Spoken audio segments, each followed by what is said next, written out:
بسم اللہ الرحمن الرحیم۔ علم تاریخ ایک ضروری اور مفید علم ہے۔ اس سے ہم کو دنیا کی تمام نئی اور پرانی قوموں کے حالات معلوم ہوتے ہیں اور ہم ان کی ترقی اور تنزلی کے اسباب سے واقف ہو جاتے ہیں۔ ہم جان جاتے ہیں کہ کس طرح ایک قوم عزت کے آسمان کا ستارہ بن کر چمکی اور دوسری قوم ذلت کے میدان کی گرد بن کر منتشر ہو گئی۔ اسی طرح ہمارا تجربہ بڑھتا ہے، ہماری معلومات میں زیادتی ہوتی ہے اور ہم اپنی قوم کی زندگی کو بہتر اور شاندار بنا سکتے ہیں۔ تاریخ کی ابتدا۔ انسان کی عادت ہے کہ جب اس کی زندگی میں کوئی بڑا اور خاص واقعہ پیش آتا ہے تو وہ اسے ہمیشہ یاد رکھتا ہے، بلکہ روزمرہ پیش آنے والے چھوٹے موٹے واقعات کو بھی اس سے نسبت دے کر یاد رکھنے کی کوشش کرتا ہے۔ مثلا حضرت نوح علیہ السلام کے زمانے میں جو طوفان آیا وہ ایک بڑا واقعہ تھا۔ اب لوگوں نے اس واقعے کی طرف نسبت دے کر کہنا شروع کیا کہ فلاں شخص طوفان نوح سے 100 برس پہلے پیدا ہوا تھا، یا فلاں لڑائی طوفان نوح سے 500 برس بعد میں ہوئی تھی۔ بس اس طرح چھوٹے واقعات کو بڑے واقعات کی طرف نسبت دینے سے تاریخ کی بنیاد پڑ گئی اور آہستہ آہستہ بڑے ملکوں اور قوموں کی تاریخ تیار ہو گئی۔ تاریخ کے بنیادی پتھر۔ یوں تو دنیا میں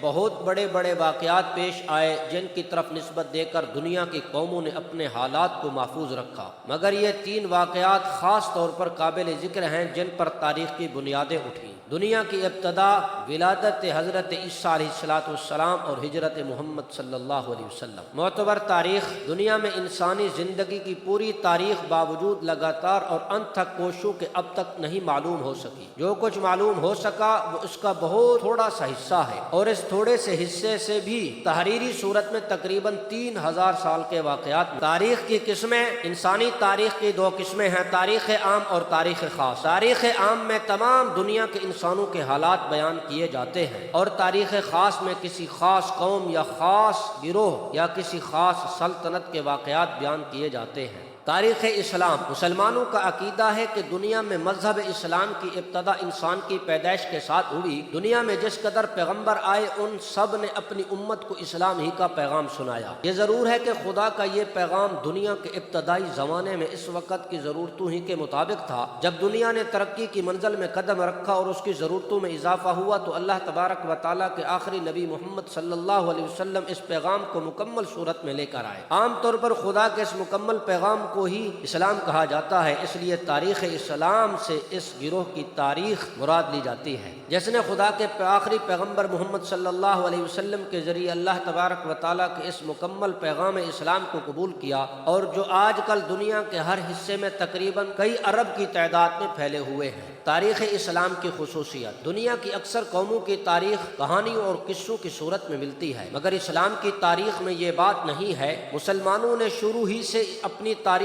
کو مستند طور پر لکھا ہے اور ہر بات کا حوالہ دے دیا ہے۔ یہی وجہ ہے کہ دنیا کی تاریخ میں تاریخ اسلام ایک خاص امتیاز رکھتی ہے۔ دنیا کی ابتدا۔ دنیا کی ابتدا کے متعلق تاریخ کے عالموں میں اختلاف ہے۔ بعض مورخین کہتے ہیں کہ حضرت عیسیٰ علیہ السلام کی پیدائش سے صرف 4000 سال پہلے انسان پیدا ہوئے۔ بعض کا بیان ہے کہ 6000 سال پہلے، اور بعض کا خیال ہے کہ لاکھوں سال پہلے۔ لیکن سچی بات یہ ہے کہ دنیا کی اس سب سے پرانی بات کے متعلق یقین کے ساتھ کچھ نہیں کہا جا سکتا۔ ہاں، یہ سب مانتے ہیں کہ دنیا کی سب سے پرانی قومیں چینی، ہندوستانی اور مصری ہیں، اور یہ دنیا میں آج سے 6000 یا 10,000 سال پہلے سے پائی جاتی ہے۔ انسان نے کس طرح ترقی کی۔ دنیا کے ابتدائی زمانے میں انسان بالکل انجان تھا۔ انبیاء علیہ السلام کی تعلیمات کی روشنی میں پہلے اس نے کھانے پینے اور رہنے سہنے کا سامان کیا، پھر کنبے اور خاندان بنائے، پھر شہر بسائے اور سلطنتیں قائم کی۔ اسی طرح آہستہ آہستہ ترقی کر کے انسان موجودہ تہذیب کی بلند منزل پر پہنچ گیا۔ زبان۔ اب انسان اکٹھے زندگی بسر کرنے لگے تو انہیں اپنے کہنے اور دوسرے کی سننے کے لیے بول چال کی ضرورت پڑی، چنانچہ انہوں نے اس مطلب کے لیے کچھ الفاظ مقرر کر لیے۔ یہی زبان کی ابتدا ہے۔ جب تک انسان دنیا میں ایک جگہ رہے زبان بھی ایک رہی، لیکن جب آبادی بڑھ جانے کی وجہ سے وہ مختلف قوموں اور گروہوں میں بٹ گئے تو ان کی زبانیں بھی مختلف ہو گئیں۔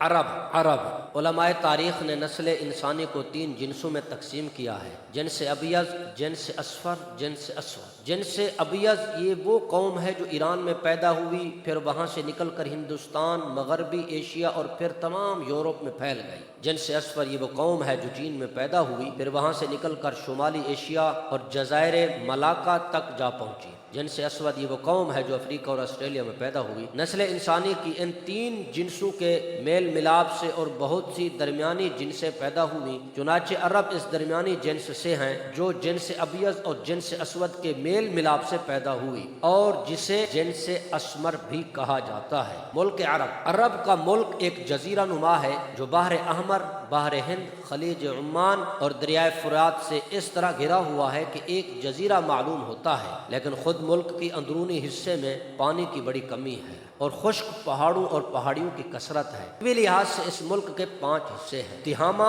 یہ وہ حصہ ہے جو بحر قلزم کے کنارے سے جبل سرات تک پھیلا ہوا ہے۔ حجاز یہ جبل سرات کا کوہستانی سلسلہ ہے جو یمن سے شام تک پھیلا ہوا ہے۔ نجد یہ اس کوہستان کا مشرقی حصہ ہے جو یمن سے سماوا، عروس اور عراق تک پھیلا ہوا ہے۔ یمن یہ وہ ٹکڑا ہے جو نجد کے جنوب سے بحر ہند کے ساحل تک اور مشرق میں حضرموت، شہر اور عمان تک پھیلا ہوا ہے۔ عروس یہ وہ خطہ ہے جس میں یمامہ، بحرین وغیرہ واقع ہیں۔ آب و ہوا ملک کے عرب کے اکثر حصوں کی آب و ہوا گرم اور خشک ہے۔ یہاں کے بلند حصوں میں گرمیوں کے زمانے میں رات معتدل ہوتی ہے اور جاڑوں میں پانی جم جاتا ہے۔ مشرقی ہوا یہاں سب سے بہتر سمجھی جاتی ہے جسے سبا کہتے ہیں۔ یہاں کے بہت سے شاعروں نے سبا کی تعریف میں شعر لکھے۔ باد سموم اس کے بالکل برعکس ہے، یہ جھلسا دینے والی گرم ہوا ہوتی ہے۔ یہاں کا سب سے اچھا موسم موسم ربیع ہے۔ یہ موسم بارشوں کے بعد آتا ہے۔ اس موسم میں گھاس اگ آتی ہے جس سے خشک زمینیں لہلہا اٹھتی ہیں اور مویشیوں کے چارے کا انتظام ہو جاتا ہے۔